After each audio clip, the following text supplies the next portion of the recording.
آج کا جو وی لاگ ہے، یہ اب کہہ لیجئے کہ آج کی جو آج کی جو بات چیت ہوگی یہ بڑی اسپیشل ہے. اس کے لیے میں بڑے عرصے سے کوشش کر رہا تھا اور میں بڑا ممنون ہوں اپنے مہمان کا کہ اس نے وقت نکال کر اور وقت سے زیادہ میں کہوں گا ایک لحاظ سے اپنی جان ہتھیلی پر رکھ کر میرے ساتھ یہ انٹرویو ریکارڈ کروایا ہے. یہ شخصیت ایسی ہے جسے پاکستان تحریک انصاف سے تعلق رکھنے والے تو بہت ہی پیار بھی کرتے ہیں، محبت بھی کرتے ہیں اور ان کا بہت بےتابی سے انتظار بھی رہتا ہے.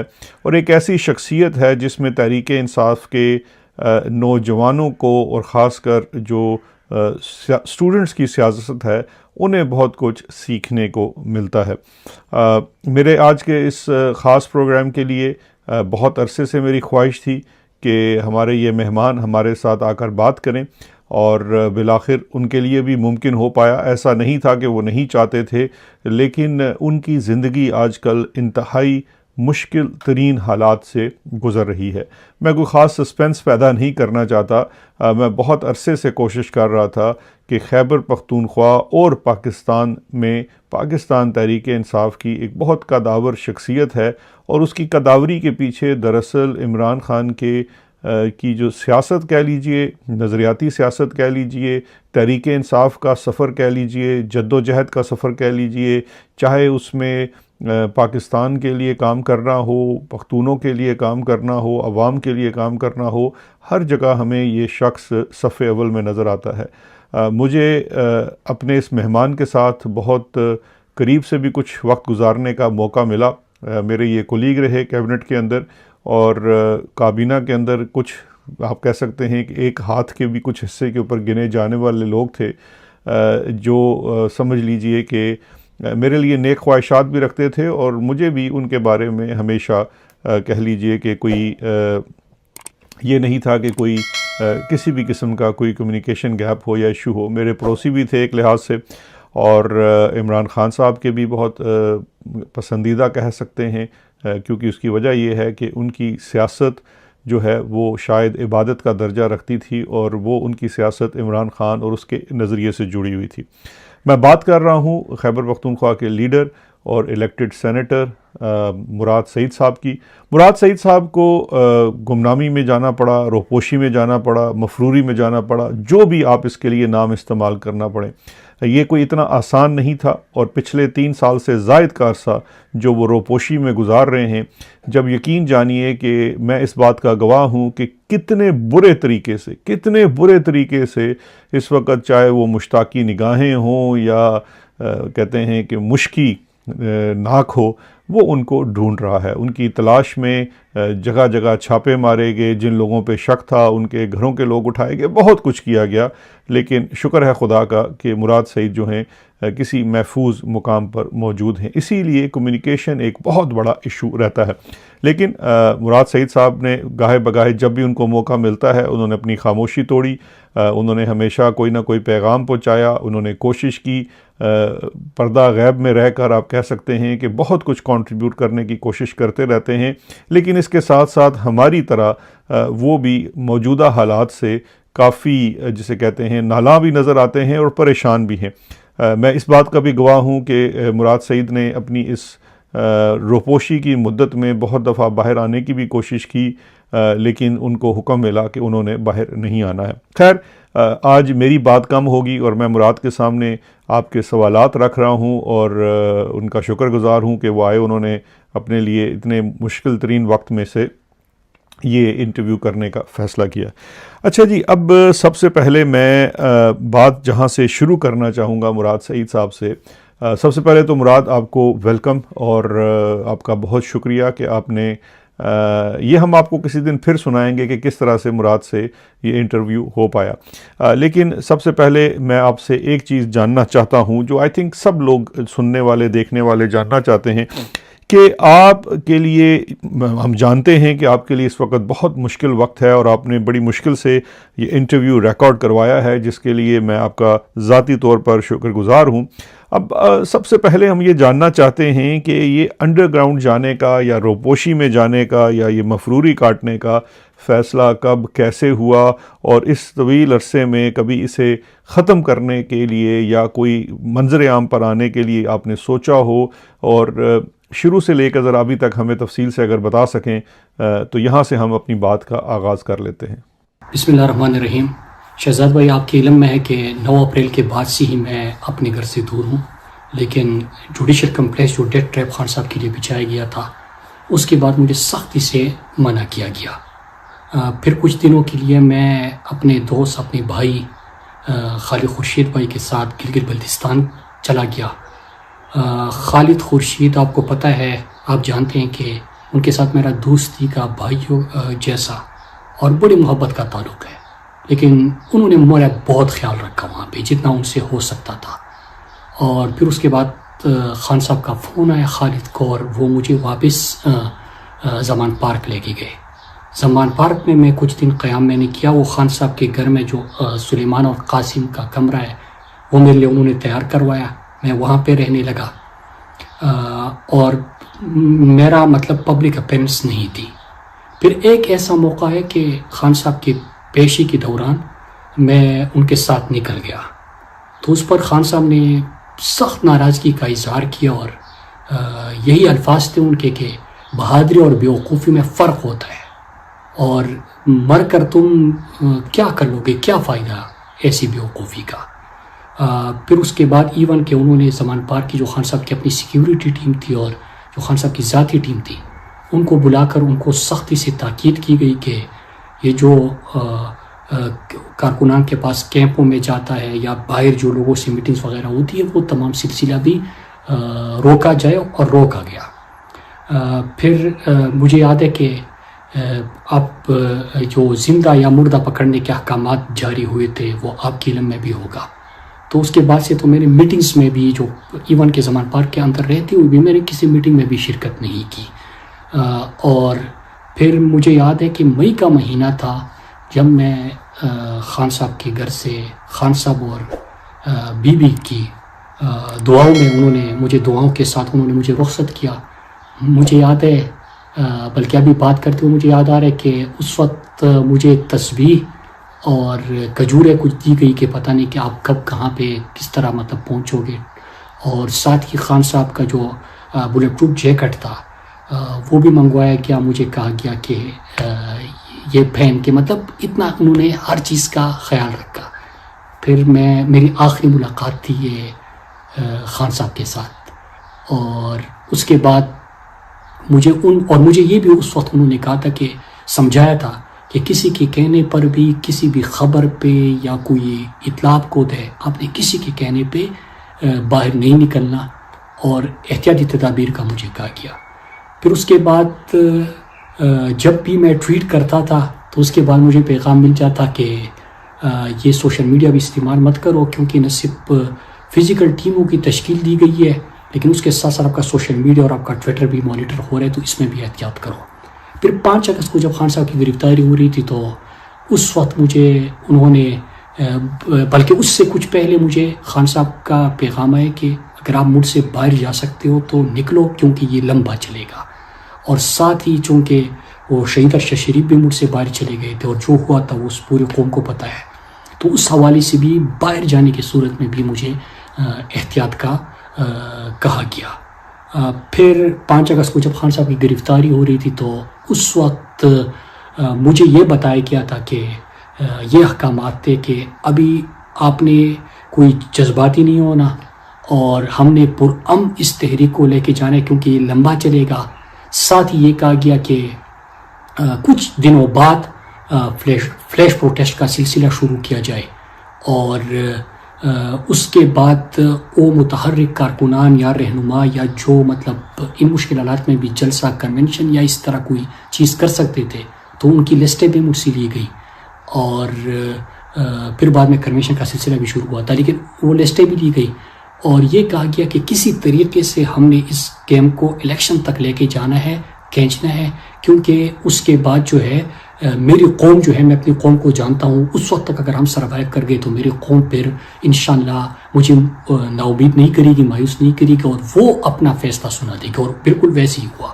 پھر الیکشن کے بعد میں نے 2-3 مرتبہ بلکہ کئی مرتبہ خان صاحب کو پیغام بھیجا کہ مجھے نکلنا ہے، لیکن انہوں نے منع کیا، اور ایک دفعہ مجھے یاد ہے کہ میں نے یہ پیغام بھیجا کہ خان صاحب میں پوچھ نہیں رہا ہوں، میں بتا رہا ہوں کہ بس میں تنگ بھی آ چکا ہوں اور ایسا رہنے کا کوئی فائدہ بھی نہیں ہے، تو میں بس نکل رہا ہوں۔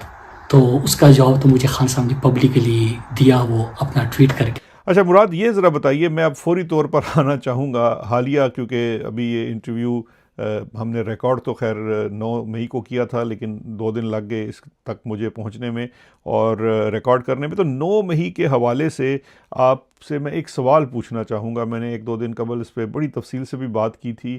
ایک سوال جو میرے ذہن میں بھی ہے، قوم کے ذہن میں بھی ہے، اور ہم پوچھ بھی رہے ہیں کہ 9 مئی جو ہے یہ کیا ایک سانحہ تھا جس طرح سے ہمیں ہمارے مقتدرہ کے حلقے بتاتے ہیں، یا پھر ایک سازش؟ آپ کی نظر میں یہ کیا ہے؟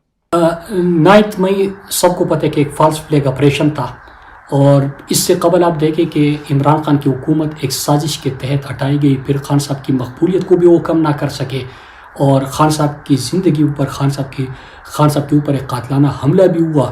تو خان صاحب کو تو یہ مائنس کرنا چاہتے تھے، خان صاحب کو پس منظر سے ہٹانا چاہتے تھے، لیکن قوم عمران خان کے ساتھ جڑی رہی، چونکہ کمٹمنٹس ہوئی تھی۔ لندن پلان آپ کو یاد ہوگا، اور آپ سے بہتر کون جانتا ہے کہ لندن پلان میں یہ کمٹمنٹ کی گئی تھی کہ عمران خان جو ہے اور ان کی جماعت کو ہٹایا جائے گا، اور پھر 9 مئی جو اصل میں تحریک انصاف کے خلاف تو سازش تھی، یہ پاکستان کے خلاف بھی سازش تھی۔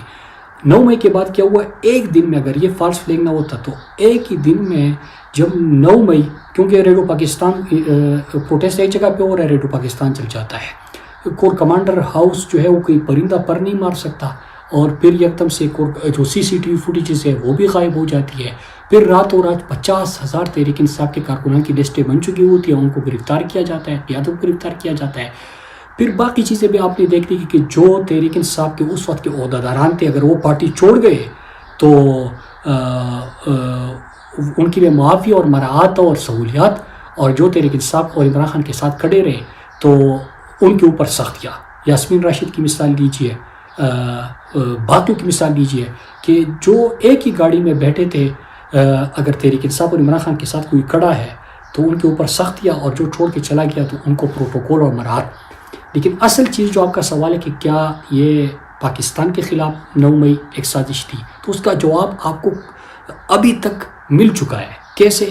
کہ پہلے عمران خان جو مقبول ترین لیڈر ہے اور مقبول ترین جماعت تھی، ان کی لیڈرشپ کے اوپر کریک ڈاؤن کیا گیا، ان کے کارکنان کے اوپر 50,000 گرفتار ہو گئے، گھر توڑے گئے، پورا جو ایک سسٹم تھا ملک کے اندر، اور جو ایک چار دیواری کا تقدس تھا، وہ باتیں تو بہت دور چلی گئی۔ پورا پاکستان کا ایک جو اخلاقیات تھے، جو پاکستان کے اندر چار دیواری کا تقدس تھا، جو پاکستان میں کبھی مطلب ان علاقوں میں، پنجاب جیسے علاقوں میں، KP اور فاٹا اور بلوچستان نے تو یہ مظالم دیکھے تھے، لیکن پنجاب نے بھی وہ جبر دیکھا اور ان کا اثر چہرہ دیکھا۔ لیکن پھر اس کے بعد کیا ہوا کہ خان صاحب کو اسی کی جو سختیاں کی گئی، خان صاحب کو جیل کے اندر ڈالا گیا، اور جب خان صاحب بھی جیل میں چلے گئے تو اس کے بعد آپ دیکھیں پاکستان کا آئین توڑا گیا، پاکستان کے قانون کو پامال کیا گیا، پھر جو پاکستان کی سب سے مقبول ترین جماعت تھی ان کا نشان چھینا گیا، ان کے امیدواران پہلے تو کریک ڈاؤن کیا گیا، تشدد کیا گیا، جبر کیا گیا، لیکن اس کے ساتھ جب اس سب کے باوجود لوگوں نے مینڈیٹ دیا تو فارم 47 ایک نئی چیز متعارف کرائی گئی کہ سیٹیں نیچے پریزائڈنگ آفیسر کے دستخط شدہ فارم 45 جو ہے وہ تحریک انصاف کے پاس ہے۔ 180 سیٹیں، مطلب اتنے جبر نشان چھیننے کے باوجود لوگوں نے عمران خان کو دیے، لیکن کیا کیا گیا کہ فارم 47 متعارف کروایا گیا، جس کمشنر نے گواہی دی اس کو غائب کر دیا گیا۔ پھر اس کے بعد ایک فارم 47 کی پارلیمنٹ اور وزیر اعظم جو ہے وہ مقرر کیے گئے، اور پارلیمنٹ کیسی رہی؟ فارم 47 والی پارلیمنٹ کیا ہوگی؟ اس میں قانون سازی بھی ساری شروع ہو گئی، عسکری خونی قانون سازیاں شروع ہو گئی، اور بیوروکریسی، آپ کے جوڈیشری، آپ کا پارلیمنٹ، سب کچھ ختم کر دیا گیا. اسی پارلیمنٹ سے پھر 26ویں ترمیم، 27ویں ترمیم، پھر ماشاء اللہ پلس کا ایک نظام پاکستان کے اندر مقرر کیا گیا. 9 مئی ایک لندن پلان کے تحت فالس فلیگ آپریشن کر کے اس کے بعد کی چیزیں آپ دیکھیں کہ طالبان جو خیبر پختونخوا میں آئی، دہشت گردی آئی، وہ اس کے بعد آئی. جو امریکہ کے اس خطے میں مفادات تھے اور آپ کی افغان پالیسی اور ساری چیزیں وہ اس کے بعد ہو گئی. جو آپ غزہ پیس بورڈ کے نام سے، مطلب جو گریٹر اسرائیل کی ایک سوچ ہے اور اسرائیل کو تسلیم کرنے کی جانب جو بڑھنے کا، اور پہلا سٹیٹمنٹ ابھی نگران حکومت میں آ گیا تھا کہ 2 ریاستی حال اور وہ ساری چیزیں. تو انٹرنیشنلی اگر آپ دیکھیں، آپ پاکستان کی فارن پالیسی دیکھیں، پاکستان کے اندر جو ایک نظام تھا، پاکستان کی جوڈیشری، بیوروکریسی، پارلیمنٹ، وہ سب کچھ بھی ختم کر دیا گیا. یہاں پہ جو تقسیم، جو نفرت ہے، جو پامالیہ، وہ تمام چیزیں شروع ہو گئی. تو یہ سارا کیا ہے؟ پاکستان کی معیشت اس وقت تباہ ہے، پاکستان کے ایکسپورٹس نہیں ہے، پاکستان کی اکانومی برباد ہے، پاکستان کا ہر ادارہ برباد ہے، دہشت گردی واپس آ چکی ہے، جنازے اٹھ رہے ہیں. جو افغانستان کے ساتھ آپ کے تعلقات ہو گئے، جو آپ نے غزہ امن بورڈ کے نام سے، مطلب اصل میں تو اسرائیل والا اور امریکہ کی پالیسی تھی، تو ادھر چلے گئے. اب ایک ڈکٹیٹر ہے، ماشاء اللہ پلس کا نظام ہے، اور پاکستان اس وقت ان کے قبضے میں ہے. تو یہ پاکستان کے خلاف سازش تھی. مراد، یہ ذرا بتائیے گا کہ دہشت گردی کو میرے خیال میں آپ سے زیادہ قریب سے کسی نے نہیں دیکھا ہوگا. سوات میں آپ پیدا ہوئے، آپ کی بہت نظر رہی، آپ نے امن لشکر کا بھی حصہ رہے، بہت کچھ آپ نے کیا. تو دہشت گردی جو ہے وہ خیبر پختونخوا میں ایک مسئلہ تو ہے، اس سے کوئی یا کہہ لیجیے انکار نہیں ہے، لیکن آپ کی نظر میں اس دہشت گردی کے پیچھے محرکات کیا ہیں اور اس سے نبرد آزما ہونے میں رکاوٹیں کیا ہیں؟ یہ دہشت گردی جو ہے، اس کو تو میں میڈ آف دہشت گردی کہتا ہوں. اور اس کے اوپر خیبر پختونخوا میں جو دہشت گردی کی نئی لہر آئی اور اس وقت جو حالات ہے، اس کے اوپر تو کافی میں بول بھی چکا ہوں اور لکھ بھی چکا ہوں. آپ کو یاد ہوگا کہ 2 مرتبہ جب میں باہر تھا تو 2 مرتبہ اٹیمپٹ کیا گیا تھا ملاکنڈ سے اس دہشت گردی کا آغاز کرنے کے لیے. تو اللہ کا لاکھ لاکھ شکر ہے کہ اللہ نے مجھ سے ایک کام لیا اور میری قوم کے ساتھ مل کر ہم نے 2 دفعہ ان کو ناکام بنا دیا. اور خیبر پختونخوا کے ملاکنڈ ریجن میں جو ابھی بھی آپ پوری خیبر پختونخوا کو دیکھیں تو ملاکنڈ ریجن میں جو امن ہے وہ 2 دفعہ جو ہم نے تحریک چلائی تھی اس کے بعد ممکن ہوا.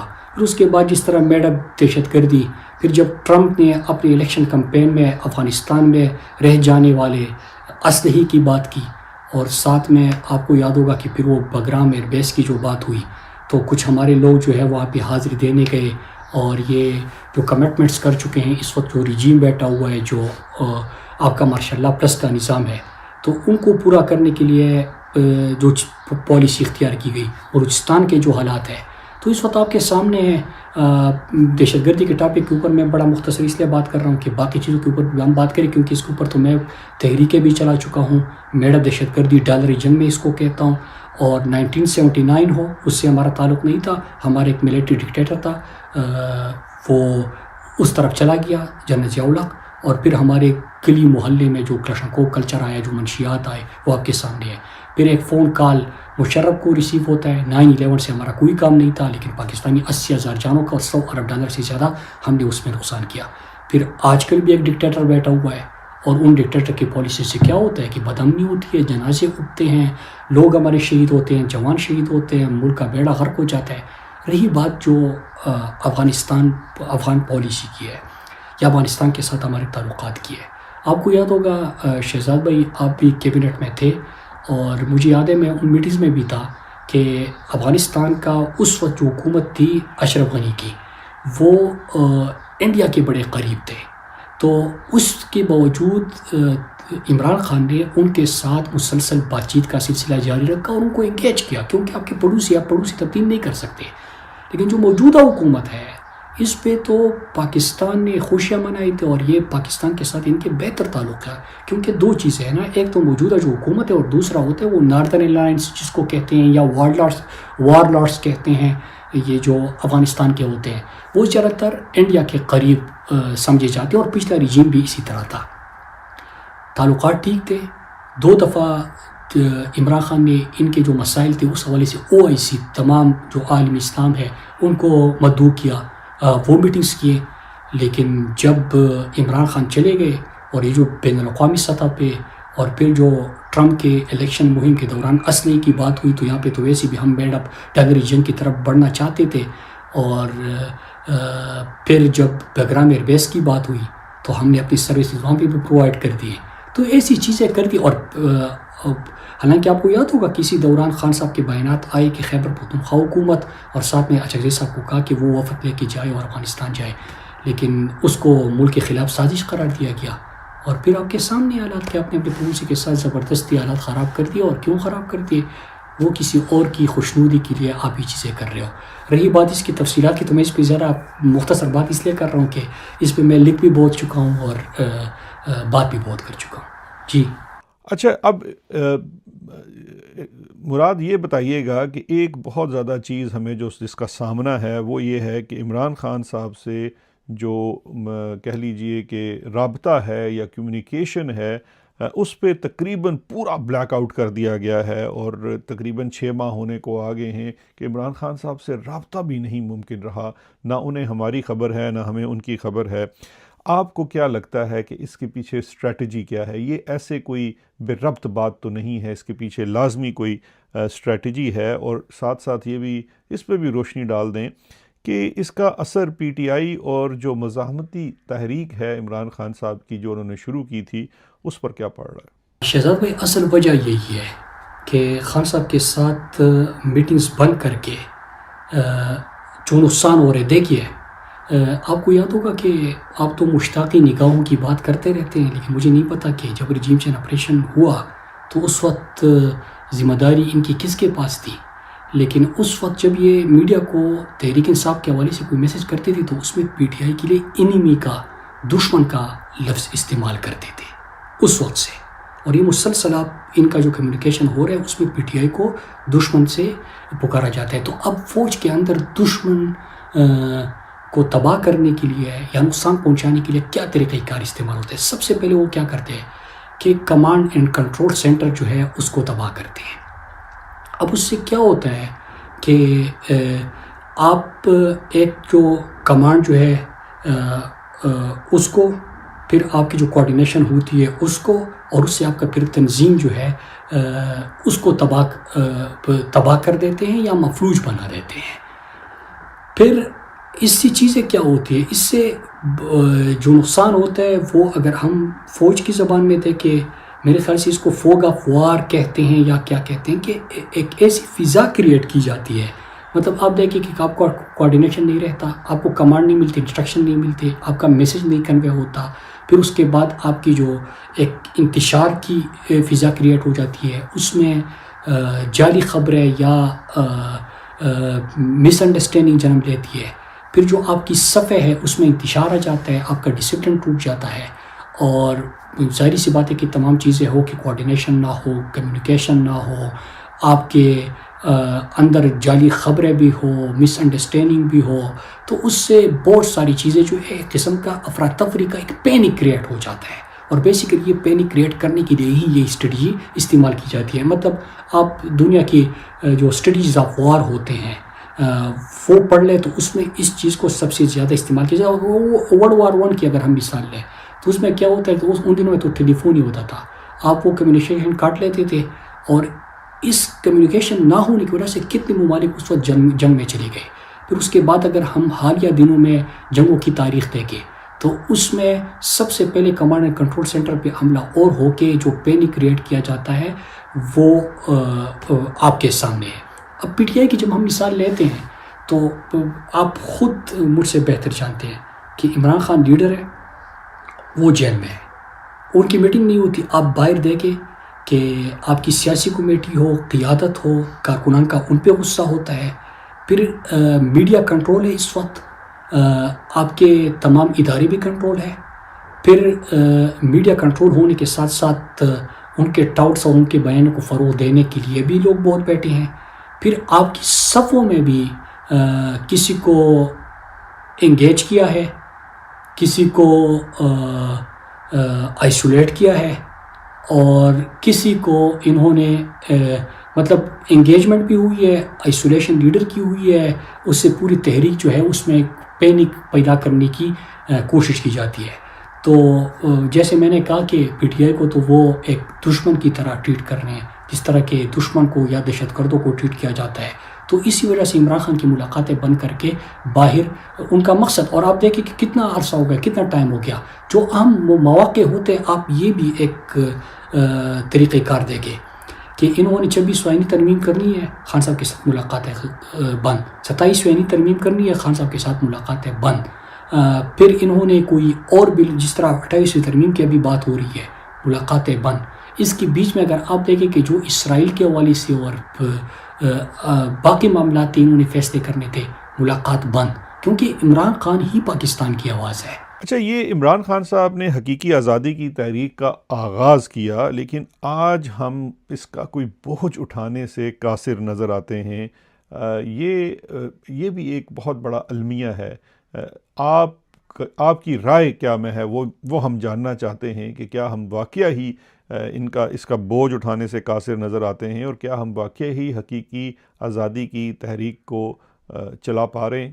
جی، یہ آپ نے اسٹیبلشمنٹ کی طرف سے یہ کہا جاتا ہے کہ، اور یہ جو ان کو ٹاؤٹس ہے، پہلے یہ بیانیہ بناتے ہیں کہ عمران خان کا جو مزاحمتی بیانیہ ہے یہ پارٹی کے اوپر بوجھ ہے، یا پارٹی کے حوالے سے بھی کہا جاتا ہے کہ پارٹی یہ جو عمران خان کے بیانیے کا بوجھ ہے یہ نہیں اٹھا سکتی، یا ان کے اوپر بھاری پڑ رہا ہے. اصل میں خود سے یہ سوال کریں نا ہم سب کہ اس وقت بیانیہ عمران خان کا کیا ہے؟ رول آف لا کی بات کرتے ہیں. پاکستان میں جس طرح لا قانونیت ہے اس کو کیا ٹھیک نہیں ہونا چاہیے؟ عمران خان بات کرتے ہیں، مطلب بیسیکلی تو حقیقی آزادی ہے، لیکن پھر ہم دیکھیں تو لا قانونیت ہے. خان صاحب رول آف لا کی بات کرتے ہیں. خان صاحب کہتے ہیں کہ آئین ہے، آئین کی پاسداری ہونی چاہیے، پارلیمنٹ کی بالادستی ہونی چاہیے. اور سازشوں کا جال بنا کیا. ایک سائپر تھا، کس سے مخاطب تھا اور کیا ہوا وہ سب آپ کے سامنے ہے. پھر اس کے بعد آپ دیکھیں کہ جس طرح یہ نظام پورا ایکسپوز ہو گیا، جو جبر کا ایک سلسلہ شروع ہوا، یہ پاکستان کی تاریخ میں کبھی نہیں ہوا. یہ ہائیبریڈ ریجیم، اور یہ کہتے ہیں لیکن یہ ماشاء اللہ پلس سے بھی باچات سے بھی بڑھ کر بھی کوئی چیز ہے اس وقت جو پاکستان میں ہو رہا ہے. تو حقیقی آزادی یہی ہے کہ یہاں پہ اگر آپ مطلب سوشل میڈیا والا ایکٹیوسٹ ایک ٹویٹ کر لیتا ہے، وہ اٹھایا جاتا ہے، وہ نہیں ہوتا، اس کے گھر والے، اس کے والدین کو اٹھایا جاتا ہے. پارلیمنٹیرینز پارلیمنٹ کی احاطے سے اغوا کیے جاتے ہیں. فاٹا میں، بلوچستان میں، خیبر پختونخوا میں جس طرح ڈالری جنگ لا کے اور پھر جس طرح کے لوگوں کے اوپر تشدد اور ظلم کیا جاتا ہے، یہاں پہ آپ دیکھیں لوگوں نے دیکھا کہ کس طرح عمران خان کو سزائیں سنائی جا رہی ہے. تو یہ آپ کی عدلیہ ہے، عدلیہ آپ کی ختم ہو چکی ہے، بیوروکریسی ختم ہو چکی ہے، آپ کی پارلیمنٹ یرغمال ہو چکا ہے. تو ان تمام چیزوں کے بعد اب ہر کوئی حقیقی آزادی کو سمجھ پایا ہے، چاہے وہ پاکستان کی فارن پالیسی ہو کہ کسی اور کے کہنے پہ جب آپ جنگوں میں جاتے ہیں یا آپ کسی اور کے مفادات کے لیے کہیں پہ میڈ آف دہشت گردی لے کے آتے ہیں تو اس سے پاکستانوں کے جنازے اٹھتے ہیں، پاکستان کی معیشت تباہ ہوتی ہے. پھر جس طرح کہ آپ اپنے من اور اپنے مفادات کے مطابق اور اپنی طاقت کو اور اقتدار کو طول دینے کے لیے فیصلے کرتے ہیں تو اس سے بھی پاکستان کو ہی نقصان ہوتا ہے. اور حقیقی آزادی کی جدوجہد جو ہے وہ عمران خان کی انشاءاللہ رہائی ہوگی، اور عمران خان نے جو قوم کو شعور دیا ہے یہی حقیقی آزادی کی طرف لے کی جائے گی. تو حقیقی آزادی عمران خان نے یہ سوچ دیا، یہ شعور دیا، اور عمران خان انشاءاللہ یہ حقیقی آزادی کا خواب جو ہے وہ پورا کریں گے. اور پاکستان کے فیصلے پاکستان میں بھی ہوں گے، پاکستان کے فیصلے آئین کے مطابق ہوں گے، قانون کے مطابق ہوں گے. قانون کے مطابق چاہے وردی والا ہو، چاہے عام سویلین ہو، چاہے امیر ہو، چاہے غریب ہو، چاہے کوئی بھی ہو، وہ سب برابر ہوں گے. پاکستان میں آپ انسانی حقوق ہوں گے. پاکستان میں عوام کے مینڈیٹ کے مطابق فیصلے ہوں گے. پارلیمنٹ جو ہے وہ آزاد اور خود مختار ہوگا، بالادست ہوگا. تو یہ تمام چیزیں انشاءاللہ وہ اپنے آنکھوں سے دیکھیں گے، اور یہی خواب عمران خان نے دیا ہے. اور حقیقی آزادی عمران خان کی رہائی ہوگی، اور عمران خان ہی حقیقی آزادی کی جدوجہد کو شعور دیا ہے، اس کو ہم نے جمع پہنائیں گے انشاءاللہ. اچھا مراد، یہ تو اب آپ نے بہت اچھا ہمیں سارا انالیسس کر کے بھی بتا دیا، اپنی رائے بھی بتا دی. آپ کے پاس کافی وقت بھی ہوتا ہے چیزوں کو دیکھنے کے لیے، سمجھنے کے لیے. مجھے یہ بتا دیجئے کہ پاکستان تحریک انصاف کے پاس آج کے دن جب ایک بہت زیادہ مایوسی پھیلی ہوئی ہے، یہاں میں یقین جانیے اوورسیز کے اندر بھی لوگوں میں مایوسی ہے، اور اس کی واحد وجہ شاید یہ بھی ہے کہ اپنے لیڈر سے، اپنے مرشد سے لوگوں کا رابطہ نہیں ہے. اب یہ بتائیے کہ آج جماعت کے پاس آپشنز کیا ہیں، وہ کیا کر سکتی ہے، یہ ذرا ہمیں ضرور روشنی فرما دیجیے. ایسی جماعت کے پاس آپشن بہت زیادہ ہوتے ہیں. رہی بات پاکستان تحریک انصاف کی، آپ کو پتہ ہے کہ جو جبر، جو ظلم کیا گیا، اس وقت پی ٹی آئی کے اگر ہم دیکھیں تو لیڈر جیل میں ہے، قیادت باقی بھی جیلوں میں ہے، یا جلاوطن، ملک سے دور، یا روپوش. تو پی ٹی آئی کے اوپر تو ابھی بھی بہت ایک کٹھن وقت ہے. لیکن اس کے باوجود پولیٹیکل پارٹی کے پاس اور پاکستان تحریک انصاف کو کوئی پولیٹیکل سپیس بھی نہیں دی جا رہی. مطلب اس طرح ٹریٹ کیا جا رہا ہے جس طرح کہ دشمن ملک کو یا دشمن کو یا کسی دہشت گرد کو ٹریٹ کیا جاتا ہے. ٹھیک ہے، لیکن اس کے باوجود آپشنز بہت ہوتے ہیں. مطلب جیسی الیکشن ہوا، مطلب اسی جبر کے باوجود لوگوں نے، قوم نے عمران خان کے ساتھ کھڑے ہو کے ان کو ووٹ دیا. یہ الگ بات ہے کہ اسی وقت اگر احتجاج ہوتے، میرے بار بار اس وقت اگر آپ دیکھیں وائس نوٹس آ رہے تھے اور میں بار بار بتا رہا تھا کہ اپنا مورچہ چھوڑنا نہیں ہے، آپ نے کڑا رہنا ہے جب تک آپ رزلٹ نہیں لیتے. لیکن کسی کا خیال ہوگا کہ عدالت کو انصاف مل جائے گا، نا کہ عدالت اسے کیا انصاف مل جاتا ہے. جو فیلڈنگ سیٹ ہوئی تھی اور یہ جس طرح کے ایک قدم ہو رہا ہے، تو شہزاد بھائی آپ کو یاد ہوگا کہ ان دنوں بھی میں زمان پارک، یہ بنی گالہ کی میٹنگز میں بھی کہتا تھا کہ یہ جو ہے نہ الیکشن ٹائم پہ ہوگا، نہ باقی چیزیں ہوگی. اور یہ جو ایک جبر کا اور یہ جو ایک بادشاہت کی سوچ پائی جا رہی ہے، جو لندن میں معاہدے ہوئے ہیں، جو کمٹمنٹس ہوئے ہیں، جو لندن پلان ہے، جو پھر شریف خاندان اور ان کے بیچ جو کمٹمنٹس ہوئے ہیں، یہ بڑا لمبا ایک سلسلہ ہے. لیکن آپشنز کیا ہوتی ہے اس وقت ہم یہ کر سکتے ہیں. جب الیکشن ہوا تو خیبر پختونخوا کی حکومت کے پاس بہت آپشنز تھے. آپشن ایز اٹ از کہ مطلب ایز کے جو فاٹا میں، یہ سابقہ فاٹا میں کر رہے ہیں، جو ڈرون حملے کر رہے ہیں، جو ملیٹری آپریشن کر رہے ہیں، جو دہشت گردی لے کے آ رہے ہیں، اس کے اوپر آپ بولنے سے زیادہ میرے خیال سے جو 4-5 اقدامات تھے قانون طور پہ آپ وہ کر سکتے تھے. پنجاب میں آپ اپوزیشن میں تھے، بڑی جماعت تھے. پارلیمنٹ کے اندر آپ بڑی جماعت ابھی بھی ہے، لیکن آپ پارلیمنٹ کے باہر پارلیمنٹ لگا کے اگر ایک کام کر لیتے نا کہ ایک ایجنڈا پارلیمنٹ کا تیار ہوتا ہے، آپ ایجنڈا تیار کرتے، لیکن آپ اس ایجنڈے کی کاپیاں بھی تقسیم کرتے، میڈیا کو بھی بھیجتے، سب کو بھیجتے. اور اس میں آپ کیا کرتے کہ جو اس وقت جو عاصم منیر کی ڈکٹیٹرشپ ہے اس کے اوپر بات کرتے، جو یہ گولیاں چلا کے لوگوں کو سیدھا گولی چلا کے مار رہے ہیں اس کے اوپر بات کرتے، جو انسانی حقوق کی پامالیاں ہو رہی ہیں اس کے بات کرتے. اپنی اسمبلی لگاتے، بہت سارے ایشوز ہیں. وہ نہیں ہوا، اب کیا ہو سکتا ہے؟ اب پچھلے دنوں میں نے کہا تھا، اور ہمارے کارکنان اور ہمارے سوشل میڈیا ایکٹیوسٹ یہ سب بھی کنفیوژن کا شکار ہو جاتے ہیں. لیکن میں ایک بات کرنا چاہتا ہوں، آپشنز کی بات ہوتی ہے. اس وقت آپ اندازہ کریں شہزاد بھائی کہ آپ کا ملک کا سب سے مقبول ترین لیڈر، پاکستان کا عظیم بیٹا عمران خان جیل میں ہے، ان کی آنکھ ضائع ہو گئی. ان کی اہلیہ بشرا بی بی، ان کا کیا قصور ہے؟ انہوں نے کیا کیا ہے؟ اپنے شوہر کے ساتھ کھڑی رہی، باپردہ خاتون ہے، اپنی عبادت کرتی ہے، اپنی عبادت گزار ہے. اس کا ان کے ہتھ کنڈوں سے، لیکن جو غلیظ کمپین ان کے خلاف چلائی گئی، جو عمران خان کے ساتھ قید تنہائی میں ڈال کے جبر کیا جاتا ہے، تو اس کے بعد میں سوال کرتا ہوں کہ کس طرح ہمارے پارلیمنٹیرینز یا جو ہماری قیادت یا جو بھی ہے، مطلب میں کسی کو یہ نہیں کہتا کہ کوئی مخلص نہیں ہوگا، وفادار نہیں ہوگا، ہر کوئی اپنا کوشش کر رہے ہیں. لیکن اگر کسی کے لیے تھوڑی بہت آسانی ہے، آپ عاصم منیر کے جبر میں بھی اگر پارلیمنٹ جا سکتے ہیں، اسمبلی جا سکتے ہیں، ٹاک شو میں جا سکتے ہیں، تو اس کا مطلب ہے کہ آپ کے لیے آسانی ہے. ورنہ یہاں پہ لوگوں کی زندگیاں برباد ہو گئی ہیں، گھر اجڑ گئے ہیں، جنازے اٹھ چکے ہیں. تو اس میں آپ کیا کر سکتے ہیں؟ سب سے پہلے تو تحریک انصاف نے یہ فیصلہ کرنا ہے نا کہ عمران خان کا جو کمیونیکیشن یہ بند کر دیتے ہیں. تو کہا جاتا ہے کہ اچھغزئی صاحب کو اختیار دیا جاتا ہے اپوزیشن پاکستان کو. پھر سیاسی کمیٹی پہ بات آ جاتی ہے، سیاسی کمیٹی فیملی کی بات کر لیتی ہے، پھر قیادت کی بات آ جاتی ہے، پھر خیبر پختونخوا کے چیف منسٹر کی بات آ جاتی ہے، اور میں نے اس کی ایک لمبی فہرست لکھی بھی تھی کہ یہ فیصلے یہ جو مختلف پلیٹ فارمز ہیں یا باڈیز ہیں یہ خود کر سکتے ہیں. تو ہم اس وقت اپنے لوگوں کے لیے کیوں کچھ نہیں کر رہے؟ ہم کیوں کوئی فیصلہ نہیں کرتے؟ تو کتنا مشکل ہوگا شہزاد بھائی کہ ایک ہی چھت کے نیچے سارے ایک دن بیٹھ جائے 1 گھنٹے کے نوٹس پہ.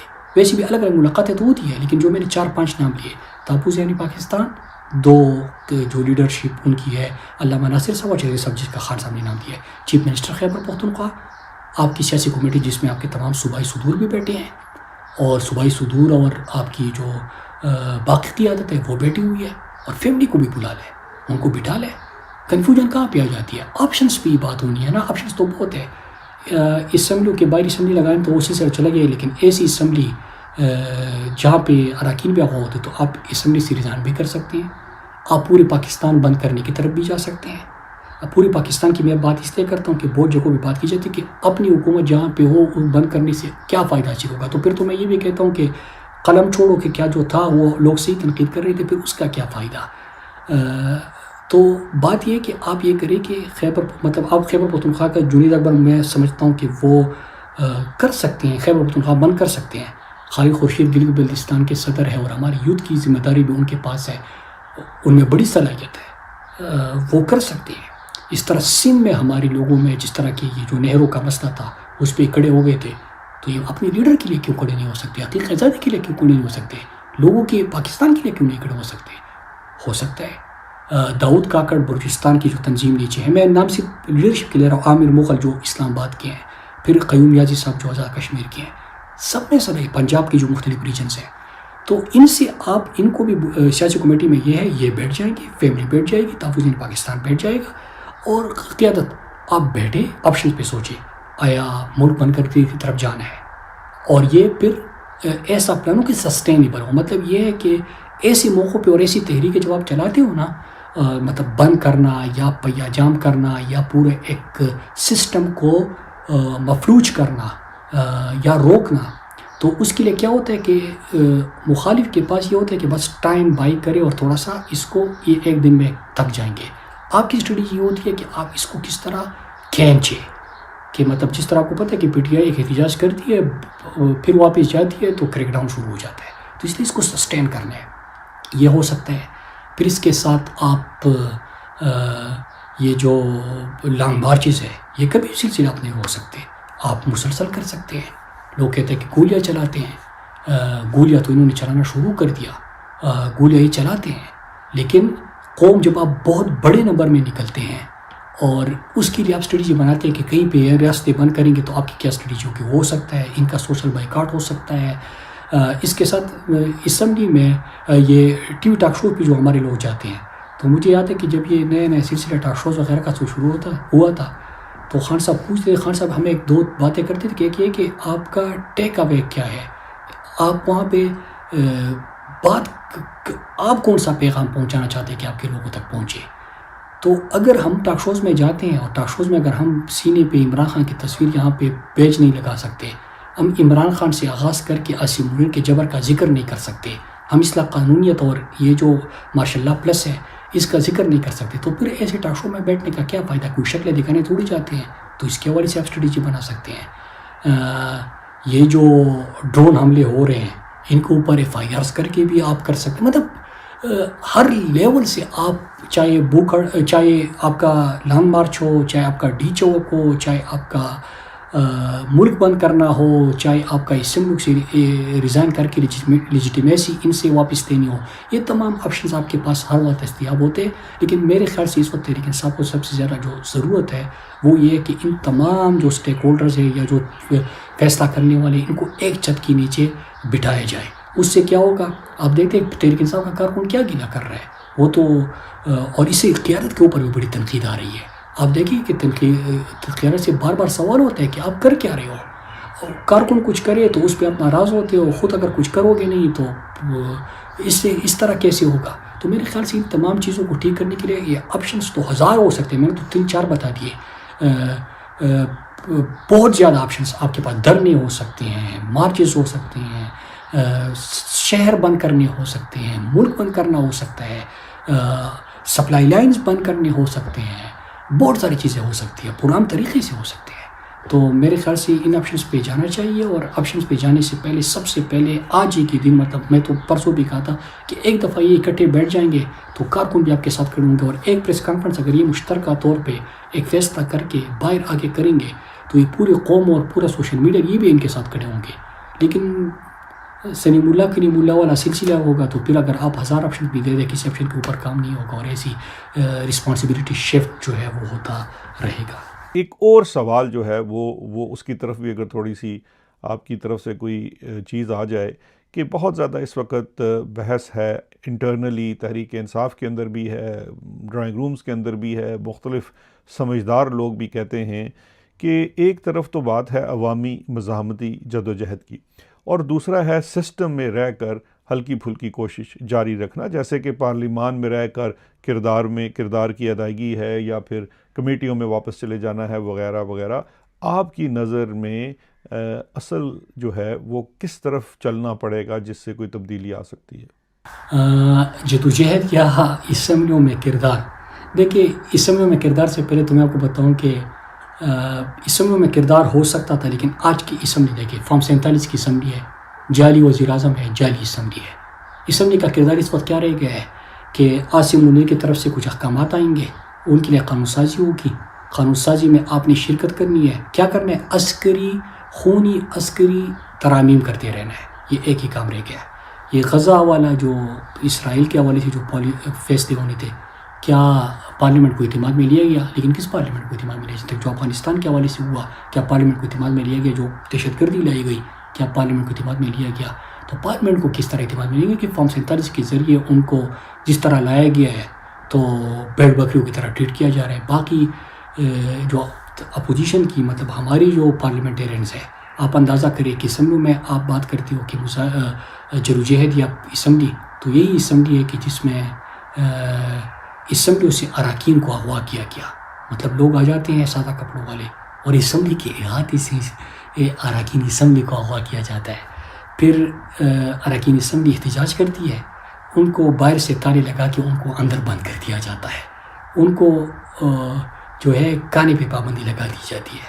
پھر ترامیم کے وقت ان کے بچوں کو اغوا کے جو جبر کا نشانہ بنایا جاتا ہے اور فون کال کیا جاتا ہے. ترامیم کے وقت انہی اسمبلی کے اراکین کو اٹھایا جاتا ہے. تو یہ کون سی اسمبلی، کون سی مطلب چیز ہے؟ اس کی تو کوئی وقت ہی نہیں ہے. اور اس نظام پہ میرے خیال سے جو کچھ ہو رہا ہے نا اس ملک میں، ایک دفعہ اس نظام کو اس طرح ایکسپوز ہونا تھا، کیونکہ آپ اس طرح اس میں ریفارم نہیں لے کے آ سکتے تھے. تو جدوجہد ہی واحد رستہ ہے.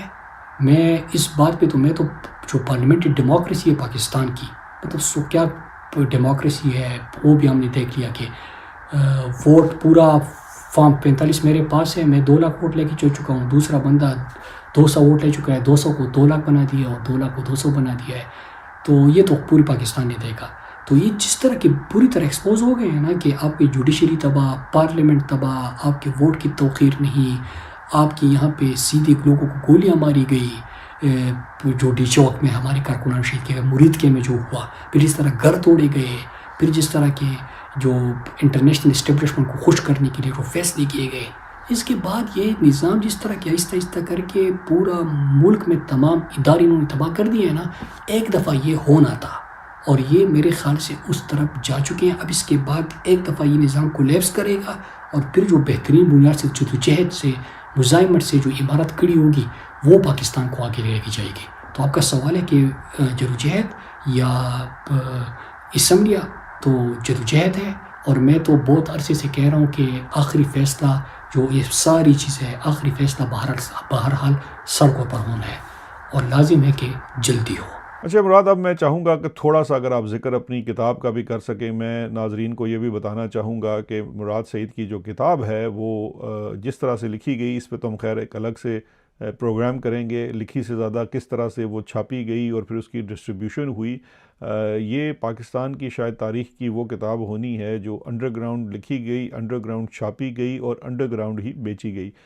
سختی اتنی تھی کہ کسی کتب خانے میں یہ میسر نہیں تھی، لیکن اس کے باوجود ایک نیٹ ورک کے تھرو 25,000 سے زیادہ کتابیں بیچی جا چکی ہیں، جو کہ ایک بہت بڑی میں سمجھتا ہوں کامیابی ہے. اور اب اس کا جو ورژن انٹرنیشنل ہے اس کے اوپر بھی کام ہو رہا ہے.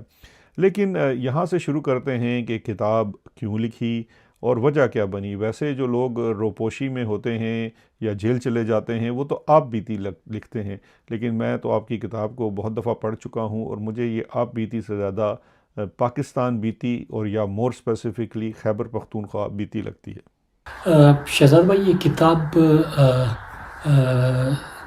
لکھنے کا ارادہ تو پہلے تھا. اس کے ابتدائیہ میں نے ذکر کیا ہوا ہے کہ جب امریکہ کا افغانستان سے وڈرال ہو رہا تھا تو اس وقت بھی جو بھی میں نے دہشت گردی کی جنگ کو قریب سے دیکھا تھا، اس کے حوالے سے جو کچھ لکھا تھا وہ میں ارشد بھائی کے پاس لے کے گیا اور ارشد بھائی کو میں نے کہا کہ اس کے اوپر اپنی رائے دے. وہ بڑے خوش تھے.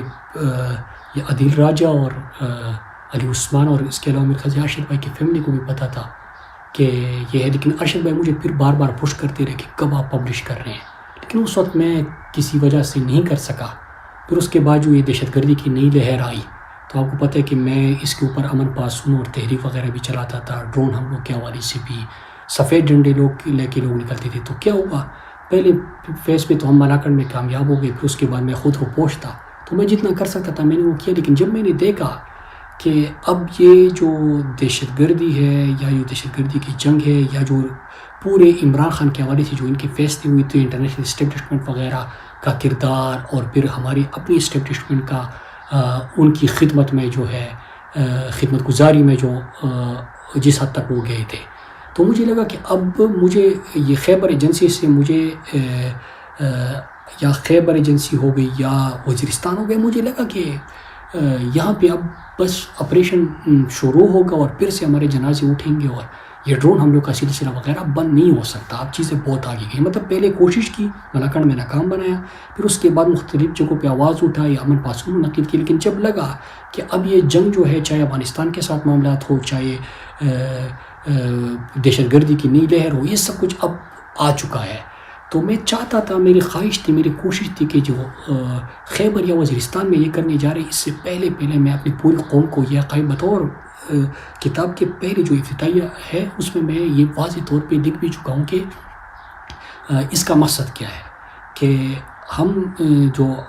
ہم لوگ ہیں، اگر پوری پاکستان کو پتہ نہیں ہے، کہیں پہ پتہ نہیں ہے کہ جو رات کو ڈرائنگ روم میں بیٹھ کے چائے کے چسکے لیتے ہوئے ہم خبرنامہ دیکھتے اور اس میں ٹکرز جو نیچے چلتے ہیں اس پہ جو ہماری اتنے شہید ہو گئے، اتنے مر گئے اور اتنے ڈرون حملے اور مارٹر گولے پہ اتنے زخمی ہو گئے، جو آپ کے لیے جو یہ چیزیں چلتی ہیں نا، اور یہ جو صرف ایک ٹائم پاس کا کام ہوتا ہے، یہ ہماری زندگیاں ہوتی ہے.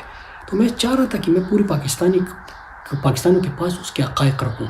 اچھا، اس میں وہ چیزیں ہیں شہزاد بھائی، اگر آپ نے پڑھی ہو تو یہ پاکستانیوں سے مطلب کی نظر سے بالکل اوجھل ہے. یہ جو دہشت گردی کی جنگ اور یہ جو آپریشن یہ تباہی لے کے آتی تھی، جو ڈرون حملوں کے جو وکٹمز ہیں ان کی جو کہانیاں اس میں ہم نے لکھی ہے، جو مارٹر گولے ہوتے ہیں، کس طرح یہ ایک مارٹر گولے سے درجنوں لوگ جو ہے وہ شہید ہو جاتے ہیں. پھر اس میں پیسے کا ڈالری جنگ اس کو کیوں کہا جاتا ہے، پھر یہ افغانستان میں جو کچھ ہو رہا ہے، پھر اس میں یہ تمام چیزیں، اور عمران خان کا ایبسولوٹلی ناٹ کیا تھا، عمران خان کا بیانیہ کیا تھا، اور عمران خان کے اوپر جو آج ظلم ہو رہے ہیں وہ کیوں ہو رہے ہیں، گریٹر گیم کیا ہے. تو یہ تمام چیزیں اس کے اوپر تھا. لیکن اور مقصد اور آبجیکٹو بھی کیا تھا، وہ یہی تھا کہ آواز اٹھائی، جدوجہد کی، پھر آواز اٹھائی. جب لگا کہ گھر ہماری دہلیز تک آ گئی ہے تو پورے پاکستان کو بتانے کے تاکہ پورا پاکستان اٹھے، کیونکہ ہم سب نے خود اپنی اسٹیبلشمنٹ تو فیصلہ کر چکی ہے، وہ تو گھر آپ کے آنگن تک لے کے آ چکی ہے، آپ کے دروازے پہ دستک دے رہی ہے. تو روکنا جو تھا اور اپنی کوشش کرنا اور حقائق لوگوں کے سامنے رکھنا اصل مقصد تھا. ہاں یہ صحیح ہے کہ اس وقت 1-2 صفحے جو ہے جس کا کتاب کے 1% سے بھی تعلق نہیں ہے، اور صرف ذکر جو ہوا تھا وہ صرف جو واقعات کا تسلسل تھا اس زمرے میں ہوا تھا، وہ ڈسکشن پہ آیا اور پھر باقی چیزیں آپ کے سامنے آئیں. اچھا مراد، ایک اور سوال بھی کھڑا ہوتا ہے، پیدا ہوتا ہے. اکثر لوگ پوچھتے ہیں کہ کتاب کی خاص تشہیر نہیں کی لیکن اس کے باوجود ریکارڈ سیل ہو گئی. یہ صرف بتائیے گا کہ یہ کتاب کی تشہیر نہ کرنا اور ابھی انٹرنیشنل ورژن میں بھی جو ڈیلے آ رہا ہے، اس کی بنیادی وجہ ہے کیا؟ کوئی مشکل آڑے ہے یا اس کے پیچھے بھی کوئی اسٹریٹجی ہے؟ اس طرح کے کتاب کی تشہیر تو ہم نے اس لیے نہیں کی کہ مجھے یاد ہے کہ جب یہ کتاب آ رہی تھی اور یہ کتاب کتنی مشکل سے مطلب کہ اس کو ہم چھپوانے میں کامیاب ہوئے. کوئی بھی بک سٹور جو ہے پاکستان میں آپ کو پتہ ہے کہ کسی بھی بک سٹور پہ اویلیبل نہیں ہے, لیکن سوشل میڈیا پہ کہیں کوئی چلا رہے تھے کہ یہاں پہ کیسے دستیاب ہے یا نہیں ہے. کسی جگہ پہ بھی اس میں مکمل طور پہ پابندی انہوں نے پاکستان میں لگائی, مطلب ان اناؤنسڈ جو ہے وہ پابندی تھی ایک قسم کی. تو کہیں پہ تو یہ دستیاب نہیں ہے. ہاں ہم نے کیوں تشہیر نہیں کی, اس کی وجہ تو آپ کو مجھ سے بہتر پتہ ہے, لیکن ایک چیز ہے کہ مجھے پاکستان سے جو بائر ہیں اوورسیز پاکستانیز, انہوں نے پیغام بھجوائے تھے کہ ہم اس کی لانچنگ کرنا چاہتے ہیں اور روڈ شوز کا وہ ذکر کر رہے تھے. تو میں نے کہا کہ یہ لوگ کہتے ہیں کہ ڈائیورجن ہوگی, پتہ نہیں کہ کوئی انقلاب ہمارے گھروں تک آ چکا ہے اور بس انقلاب آ چکا ہے, لیکن یہ کتاب جو ہے اس کی وجہ سے وہ انقلاب رک جائے گا. تو میں نے کہا کہ مجھے انقلاب کی جلدی ہے, کتاب بعد میں بھی ہو سکتی ہے, کیونکہ کتاب کیا ہوتا ہے, آپ کبھی کبھار اپنے جب بک سٹور میں جاتے ہیں, آپ مہینے میں اپنے لیے کسی بک سٹور پہ جا کے کتابیں خریدتے ہوں گے, اگر جو کتاب بینے کا شوق رکھتے ہیں, تو اس میں کوئی کتاب 50 سال پہلے لکھی جا چکی ہوتی ہے, کوئی 10 سال.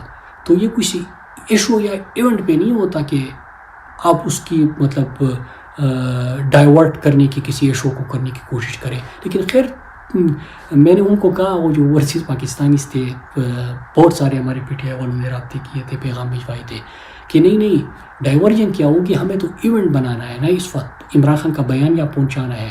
تو یہ جو چیزیں ہم نے پڑھی ہے دہشت گردی کے حوالے سے, اور جو کتاب ہمیں موصول ہوئی اور ہم نے پڑھی, تو اس کو ہم لانچ کر کے ایونٹ بنا لیں گے اور اس میں عمران خان کا اور عمران خان کے بیانیے کا ہی ذکر ہوگا. لیکن میں نے کہا کہ یار معاف کر دو, اب یہ ٹائم نہیں ہے. پھر اس کے بعد ابھی کچھ عرصہ پہلے مجھ سے رابطہ ہوا کہ اس کا آن لائن لانچنگ بھی تیار ہے. میں نے کہا کہ خدا کے لیے انقلاب پہنچ چکا ہے اور پورے قوم سڑکوں پہ ہے, اگر یہ کتاب آپ نے آن لائن بھی لانچ کر دیا تو میرا انقلاب رک جائے گا, تو اس کو تھوڑا سا ڈیلے کر دیں. تو یہی وجہ ہے کہ ہم نے تشہیر بھی نہیں کی, ہم نے اس کی پراپر لانچنگ بھی نہیں کی, بک سٹور میں اویلیبل نہیں ہے. لیکن یہ ہے کہ ایک ایفرٹ ہے نا, ہم کیا کر سکتے ہیں. میں تو خود سے پوچھتا ہوں کہ یہ دہشت گردی کی جنگ کے حوالے سے کیا میں تو بیوقوف تو نہیں تھا, میں اردو میں بھی کہتا تھا.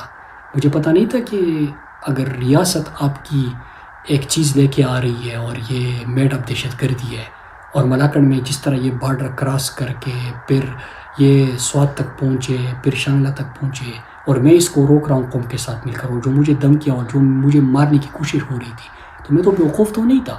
لیکن مجھے عمران خان نے یہ سکھایا ہے, اور اللہ کا شکر ہے کہ اللہ نے یہ چیز میرے دل میں ڈالی ہے کہ میں نے تو خود اپنے گھر میں یہ مشکلات دیکھے. میری والدہ کو میں نے جس حال میں دیکھا, میرے اپنے بھائی کو جس حال میں دیکھا, میں اپنے گھر کو تباہ ہوتے دیکھا, اپنی مسجد کو شہید ہوتے دیکھا.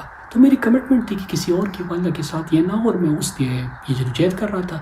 پھر جتنا آواز اٹھا سکتا تھا ڈرون حملوں کے اوپر, آپریشن کے اوپر, چیزوں کے اوپر. جب مجھے محسوس ہوا کبھی کبھار, آج کل آپ نے دیکھو کہ ڈرون اور آپریشن وغیرہ کے اوپر میں ٹویٹ تک نہیں رہتا, کیونکہ میں نے پوری ایک کتاب اس کے اوپر لکھ دی کہ یہ حقائق ہے, یہ اس طرح ہوتا ہے. میں جتنا کر سکتا تھا میں نے کیا. اب سب اس کے خلاف اکٹھے کھڑے ہو جاؤ, اور جب پوری قوم اکٹھی ہوگی تو آپ دیکھیں گے کہ انشاءاللہ یہ جو ڈالری جنگ ہے یہ بھی ہمارے اوپر مسلط نہیں ہوگی.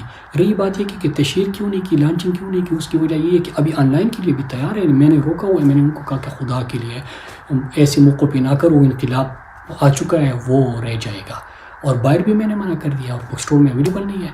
تو کتاب تو کبھی ضائع نہیں ہوتی. جن کا شوق ہوگا, جو اس چیزوں سے جو ہمارے جنازے اٹھتے ہیں, اور جو ڈالری جنگ اس کو کیوں کہتے ہیں, آپریشن سے کیا نقصان ہوتا ہے, ڈرون سے کیا نقصان ہوتا ہے, کس طرح ہوتا ہے, کس کی کیا کہانیاں ہیں, یہ جو مسنگ پرسن آج کل آپ لوگ دیکھتے ہیں, یہ اصل میں یہ ہم کیا کچھ دیکھ چکے ہیں. یہ جو جبر تشدد آج کل آپ لوگ دیکھ رہے ہیں, یہ ہم کس طرح یہ علاقوں کے لوگ جہاں پہ آپریشن ہوتے ہیں یہ کس طرح دیکھ چکے ہیں.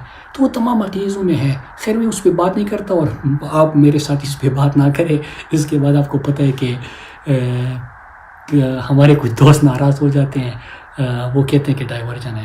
تو بس یہی ہے کہ وہ تیار تھا. لیکن اچھا مراد صاحب، آخر میں ایک دو سوال میں آپ سے اور کرنا چاہوں گا. ایک تو یہ ہے کہ ایک بہت زیادہ بات کی جاتی ہے اس وقت سہیل آفریدی صاحب ہیں، خیبر پختونخوا میں وزیر اعلیٰ ہیں اور وہ چیف منسٹر ابھی ہیں، لیکن پہلے وہ ISF میں رہے ہوئے ہیں. اب ماضی میں آپ کے ساتھ بھی ان کی تصاویر ہیں. پھر مینا آفریدی ہیں، سہیل خٹک، بہت ساری نوجوان قیادت ہے جنہیں آپ کے نام کے ساتھ بھی جوڑا جاتا ہے. وہ اچھا کام کرتے ہیں تو آپ کی واہ واہ ہوتی ہے، اگر وہ کچھ نہیں پرفارم کر پاتے تو لوگ آپ کے اوپر انگلیاں بھی اٹھاتے ہیں. تھوڑا سا ہمیں اس پہ بھی ذرا روشنی فرما دیجئے کہ جی یہ جو اندرون خانہ باتیں ہوتی ہیں مراد سعید کے لڑکے ہیں، اور یہ کیا ہے، اس میں کتنی سچائی ہے، یا آپ کا ان سے رابطہ ہے یا نہیں؟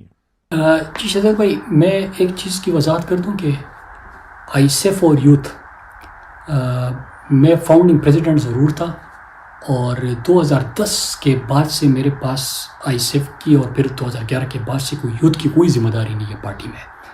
یہ جو آپ نے سوال کیا کہ کہتے ہیں کہ اس کے لڑکے ہزاروں کی تعداد میں ہے، وہ کچھ نام تو آپ کے سامنے آ جاتے ہیں، لیکن یہ تعداد جو ہے وہ میرے ٹائم پہ میرے خیال سے 40-50 ہزار سے زیادہ ہمارے جو ISF کی تنظیم کے اندر بن گئے تھے ممبرس. مطلب جو پھر یوتھ کی جو ہم نے تنظیم بنائی تھی تو 40-50 ہزار سے زیادہ تو میرے خیال سے ان کی تعداد تھی. اور 987 کونسل تھے 2009 تک. میں نے 987 کونسل میں 14-15 لڑکوں کی جو یوتھ کی جو ٹیمیں ہیں وہ بھی مکمل کر دی تھی. سیب بھائی اس وقت پارٹی کے مرکزی دفتر میں ہوتی تھی اور تنظیمی لسٹیں وغیرہ ان کے ساتھ جمع ہوتی تھی، تو ان کے ساتھ اکٹھے کیا اس پہ کام. ISF کا کیا تھا، پھر پورے پاکستان میں یوتھ اور ISF کا پیغام پہنچایا. لیکن مختصر یہ کہ 2010-11 کے بعد میرے پاس کوئی ISF اور یوتھ کی ذمہ داری نہیں ہے. ہاں کوئی کہتے ہیں کہ ان کے ساتھ تعلق ہے، تو بالکل میں فاؤنڈنگ پریزیڈنٹ رہا ہوں، جو 2009 میں آیا ہوں، 10 میں آیا ہوں. آج جو ہمارا ISF کے جو تنظیمی ڈھانچہ ہے، یوتھ کا تنظیمی ڈھانچہ ہے، یہ سارے میرے بھائی ہیں. میرا ایک نرسری میری وہ تھی، میں نے خود اپنے ہاتھوں سے بنایا تھا. تو میرے ہیں بالکل، لیکن میرا 15-16 سال ہو گئے کہ میرے ان سے رابطہ نہیں ہے. اچھا میں ایک اور انٹرسٹنگ چیز آپ کو بتاؤں، جو کبھی کبھار کسی چیز کے حوالے سے میرے ساتھ منسوخ کیے جاتے ہیں کہ اس کے، تو میرے یہ صرف اسکرین پہ جو نظر آ رہی یہ نہیں ہے، وہ ہزاروں لاکھوں کی تعداد میں ہے. تو الحمدللہ مجھے ان پہ فخر ہے. باقی رہی بات یہ کہ قائد اعظم نے پاکستان بنایا، اس میں عمران خان، عبدالقدیر خان، پھر ایدی جیسے نام بھی آئے. عمران خان پاکستان کے قابل فخر بیٹا ہے، لیکن دوسری طرف پاکستان میں زرداری، یہ ملیٹری ڈکٹیٹرز اور نواز شریف بھی ہے. تو اس کا مطلب تو یہ نہیں ہے کہ قائد اعظم مطلب بانی تھا، تو وہ تو کسی کی ایک انفرادی ایکٹ کا ذمہ دار نہیں کہہ سکتے. اس طرح عمران خان ہے، انہوں نے تحریک انصاف بنائی. تحریک انصاف میں آپ دیکھ رہے ہیں کہ اچھے لوگ جو آپ کو پسند ہوں گے وہ بھی ہوں گے، کچھ وقت کے ساتھ فلٹر بھی ہوتے جائیں گے. تو اسی طرح ISF اور یوتھ سے جو نکل رہے ہیں، کچھ نام آپ کے سامنے آ رہے ہیں، کچھ نہیں آ رہے. بہت ساری قیادت اس پلیٹ فارم سے پارٹی کو ملی. نرسری ہے یہ، اچھے مزاحمت والے تگڑے مختلف صوبوں میں وہ نام بھی آپ کو ملے. کچھ اچھے نہیں بھی ہوں گے. تو لیکن میری حد تک جو بات ہے، میں 16 سال ہو گئے ہیں، میرے 15-16 سال کہ میرا ان کے ساتھ کوئی تنظیمی تعلق بالکل بھی نہیں رہا. اور میں اس کا کبھی مطلب میں فاؤنڈنگ پریزیڈنٹ ضرور تھا، میں نے یہ بنایا، لیکن اس کے بعد جو ہے وہ میں، اور کبھی کبھار صرف ISF کو چھوڑا جاتا ہے، حالانکہ یہ بھول جاتے کہ میں یوتھ کا بھی پریزیڈنٹ تھا. تو میں فاؤنڈنگ پریزیڈنٹ ضرور تھا، لیکن پھر میں چھوڑ گیا. پھر میرے بعد کچھ سال کوئی اور رہا، لیکن مجھے آخری 3 جو پارٹی کی طرف سے دیکھتے تھے وہ مجھے یاد ہے. عثمان ڈار صاحب چند سالوں کے لیے ISF اور یوتھ کے ذمہ دار تھے. پھر اس کے بعد شہباز گل صاحب جو ہے وہ کچھ عرصے کے لیے بنے تھے، اور انہوں نے بھی یوتھ اور ISF کے ساتھ کام کیا.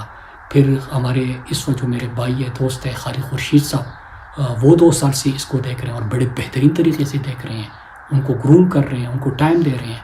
تو بالکل میرا ایک، میں فاؤنڈنگ پریزیڈنٹ کی حیثیت سے میں نے بنایا تھا، میں نے کام کیا تھا. یوتھ کو بھی میں نے پورے پاکستان میں، پہلے خیبر پختونخوا میں، پھر باقی صوبوں میں نے آرگنائز کیا تھا، اور پارٹی کی وہ اسٹرینتھ بنے تھے. اب اس میں سے لیڈرشپ آ رہی ہے، وہ بھی فلٹر ہوتے جائیں گے، پھر مزید فلٹر ہوتے جائیں گے. لیکن یہ چند نہیں ہے، یہ ہزاروں لاکھوں کی تعداد میں ہے. تو منسوخ کرنے تو سارے کریں. تو یہ میں صرف بالکل آپ ٹھیک کہہ رہے ہیں, لوگ کہتے ہیں, لیکن یہ اس کی پوری ڈیٹیلز ہے. مراد بہت شکریہ, آپ کے تمام سوالوں کا آپ نے ہمیں جواب دیا. آخر میں یہ چاہوں گا, اور کہتے ہیں کہ the floor is yours, اگر آپ کوئی پیغام دینا چاہتے ہیں آخر میں انٹرویو کے اختتام میں لوگوں کے لیے, قوم کے لیے, تحریک انصاف کے لیے, تو ضرور.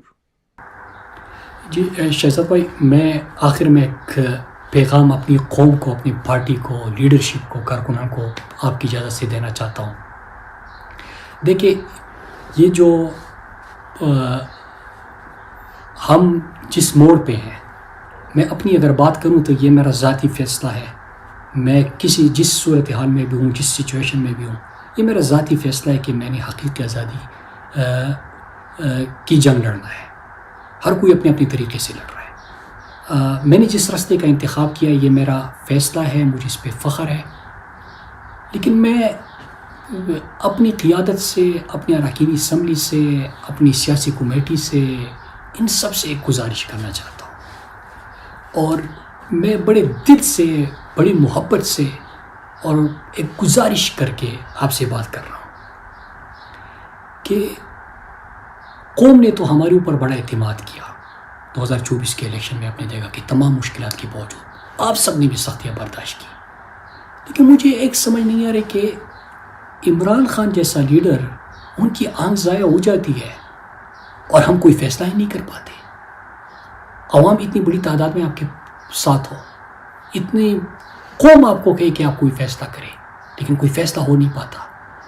اس کے ساتھ پھر بشرا بی بی, ان کی اہلیہ کی آنکھ ضائع ہو جاتی ہے اور ان کو پھر فیملی سے ملنے بھی نہیں دیا جاتا, اور ان کو اسپتال سے سیدھا پھر جیل لایا جاتا ہے.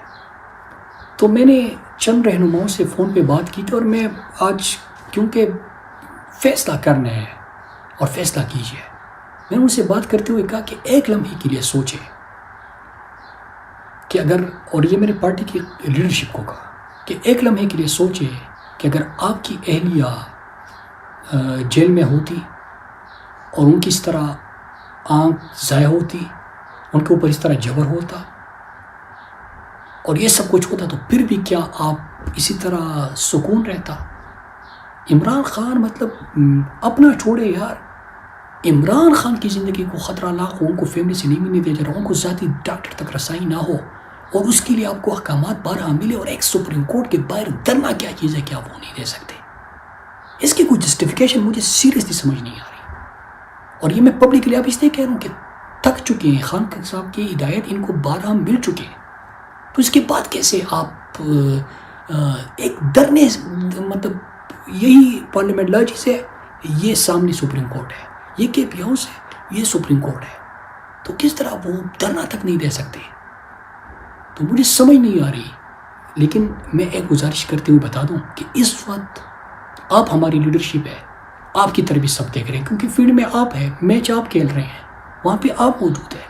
یا تو آپ کی قیادت جیل میں ہے, یا روپوش ہے, یا ملک سے باہر ہے, جلا وطن ہے, اور کوئی خوشی سے نہیں گیا, اور آپ بھی مشکل میں ہوں گے.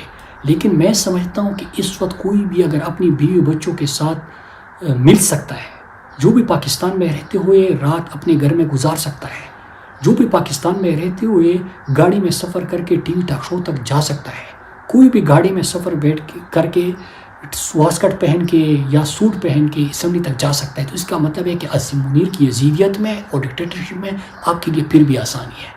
تو یہ آسانی آپ فیصلہ کیجئے کہ آپ کی اپنی ذات کے لیے ہے, یا عمران خان اور پاکستان اور پاکستانی قوم کی جس مقصد کے آپ کو منتخب کیا ہے اس کے لیے بھی کچھ کرنا ہے.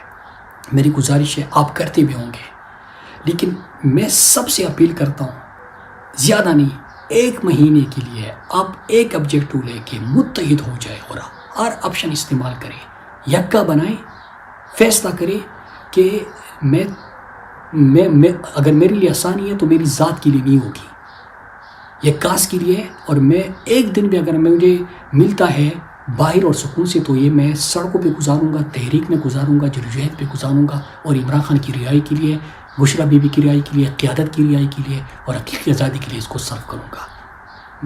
میری گزارش ہے کہ اگر 1 مہینہ بھی آپ, جو تنظیم ہماری اس وقت موجود ہے, جو ہماری اراکین اسمبلی ہے، جو ہماری قیادت ہے، یہ سب ایک زباں ہو کے ایک ہی آبجیکٹو لے کے کہ سوشل میڈیا پہ پوسٹ بھی عمران خان کا ہوگا، آواز بھی عمران خان کی ہوگی، سکون ایک دن سے نہیں کریں گے، ایک دن کے لیے نہیں کریں گے، بیٹھیں گے نہیں اور مسلسل جدوجہد کریں گے. 1 مہینے کے لیے مسلسل جدوجہد کر کے آپ اتنا ٹف ٹائم دے سکتے ہیں، لیکن کریں تو صحیح.